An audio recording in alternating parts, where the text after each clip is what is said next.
할렐루야, 좋은 아침입니다. 오늘도 말씀으로 하루를 시작합니다. 슬기로운 아침 시간 고린도후서 9장 말씀입니다. 우리는 자유를 사랑하고 자유를 추구하는 존재입니다. 그런데 자유를 추구하는 사람들이 꼭 기억해야 할 것은 이 자유가 법과 제도라는 질서 위에 서야 한다는 것입니다.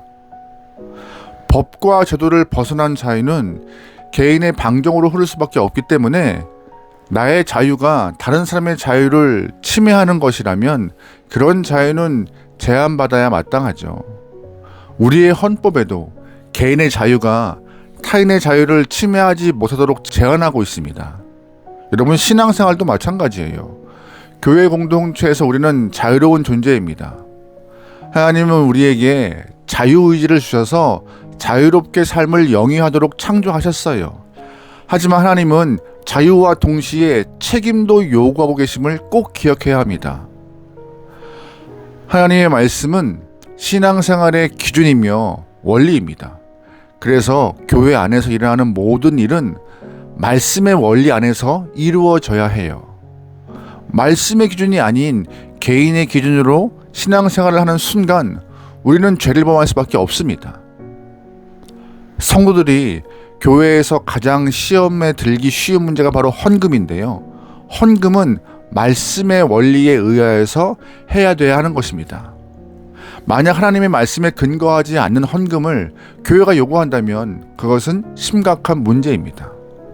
목회자가 헌금 선교할 때 교회가 시험에 들고 교회가 분열되고 성도들의 마음에 상처가 되고 교회를 떠나는 일이 발생한다면 그것은 말씀의 원리와 말씀의 원칙에 근거한 헌금 요청이 아니기 때문에 발생하는 문제입니다. 바울이 고린도 교회 성도들에게 요청하는 헌금은요, 철저하게 성경적으로 헌금의 원리임을 설명하고 있어요. 이렇게 하면 문제가 될 것이 하나도 없습니다. 왜요? 말씀에 근거하기 때문에요.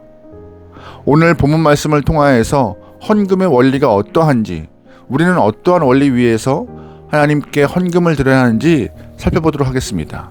2절 말씀이에요. 이는 내가 너희의 원함을 알미라. 내가 너희를 위하여 마게도냐인들에게 아가야에서는 1년 전부터 준비하였다는 것을 자랑하였는데 과연 너희는 열심히 퍽 많은 사람들을 분발하게 하였느니라. 그런데 이 형제들을 보낸 것은 이 일로 너희를 위한 우리의 자랑이 헛되지 않고 내가 말한 것 같이 준비하게 하려 함이라. 아멘. 바울은 고린도전서 16장에서 예루살렘 교회를 돕기 위한 헌금을 고린도 교회에 요청했습니다. 이때부터 고린도 후서가 쓰여질 때까지 약 1년 정도 시간이 경과가 되었어요. 바울은 이 헌금을 미리 준비시킨 것이죠. 여기에서 헌금의 첫 번째 원리가 나오는데요. 헌금의 첫 번째 원리는 바로 미리 준비하는 것입니다.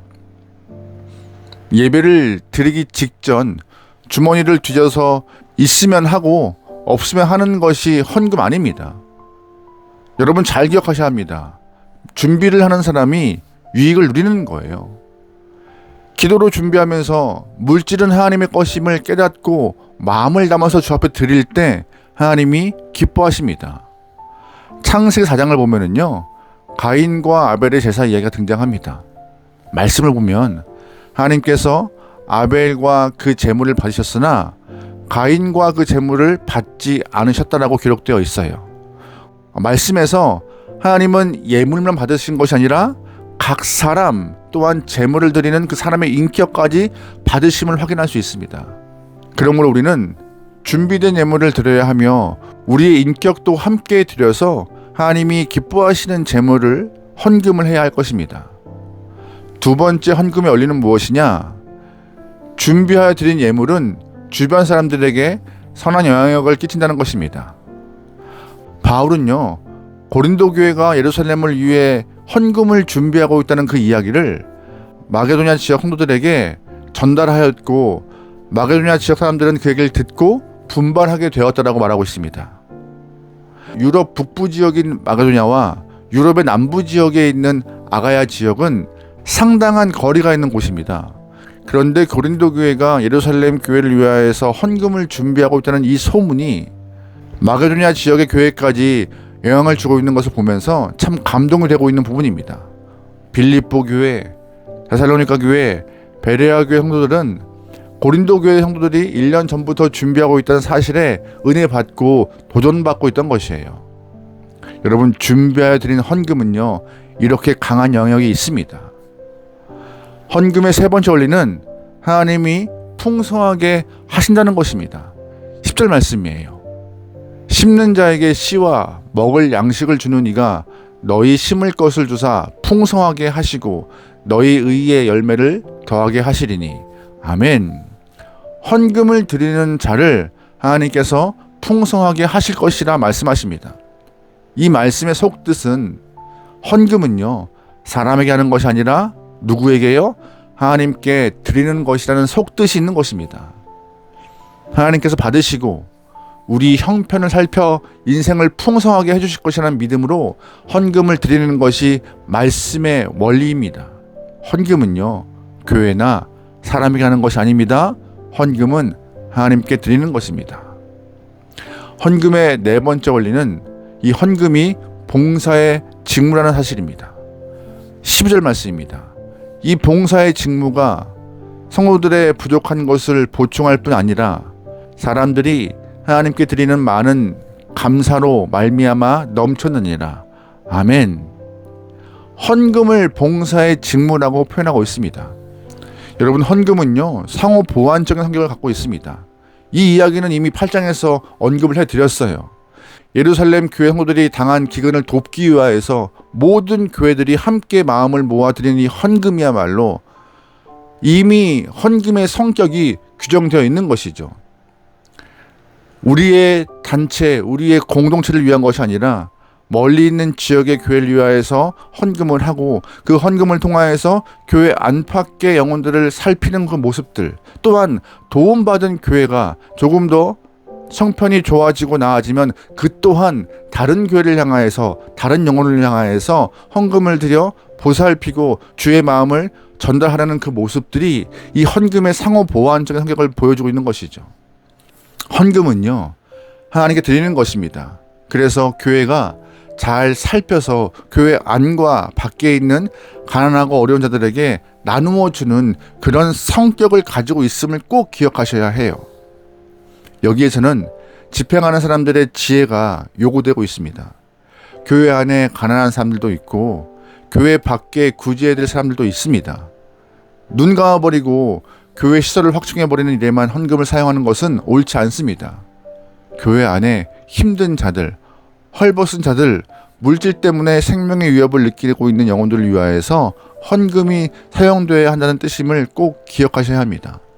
오늘 말씀을 통하여서 헌금의 4가지 원리를 보았습니다. 드리는 영혼들이나 헌금을 집행하는 영혼들이 모두 헌금은 하나님의 것임을 깨닫고 성경의 원리대로 하나님의 뜻대로 사용한다면요, 교회는 헌금 때문에 시험된 일이 없을 것입니다. 그리고 이 헌금은요, 하나님의 영광과 기쁨이 되고 성도들의 삶을 풍성하게 할 수 있는 촉매가 될 것이라 믿습니다. 여러분, 그러기에 기쁜 마음으로 주 앞에 헌금을 드리고 그 헌금이 필요한 곳에 잘 쓰여서 열매를 맺을 수 있도록 기도할 수 있는 성도가 되길 소망합니다. 오늘도 말씀 안에서 승리합시다. 할렐루야. 기도하겠습니다. 사랑의 하나님, 오늘도 말씀 앞에 서게 하심을 감사합니다. 말씀을 기준 삼아 살아갈 수 있는 귀한 영혼들의 삶 되게 인도하여 주시옵소서. 특별히 매순간 주 앞에 받은 것이 많은 영혼임을 기억하며 감사의 마음을 담아 주 앞에 헌금하고 있사오니 이 헌금들이 말씀의 원리에 따라서 잘 사용되고 쓰일 때마다 열매가 풍성할 수 있도록 역사하여 주시옵소서. 헌금을 드린 자들 부족함이 없게 허락하시고 언제나 차고 넘침을 통하여서 축복의 통로로 삼아 주시옵소서. 모든 걸 맡기오며 예수님의 이름으로 기도합니다. 아멘.